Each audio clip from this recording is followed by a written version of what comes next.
Guys দেখেন নগদ একটা কি একটা কাজ হইলো। তো এই কাজটা কি ঠিক হইলো? তো গাইজ আপনারা ভাবতেছেন যে কি না কি দেখাম ভিডিওর ভিতরে।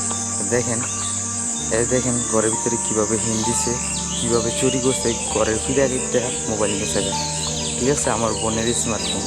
তো যে ব্যক্তিটা এই কাজটা করছে তো আমি বলবো সে কোনোদিন সফল হতে পারবে না।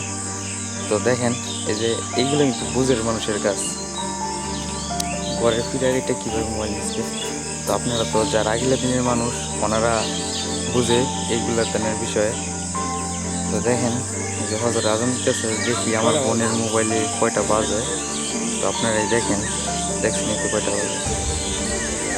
তো কি বলবো, এখন আপনাদেরকে বাইরের দৃশ্যটা দেখাবো, বাইরে কীভাবে ফিরা যায় কাটছে, মানে কতটুকু জায়গা একটা মানুষ অনায়াসেই ভিতরে ঢুকতে পারবে, ঘরের ভিতরে রুমের ভিতরে। এই দেখেন হজরত আজম দিচ্ছে মাত্রকে। এই দেখেন পিড়াটা পিড়াটা একটাবার দেখেন, আমি জুম করে দেখাইতেছি, সাথেই থাকেন। এই দেখেন এই যে আমাদের ঘরের দরজাটা পর্যন্ত দেখা যায়।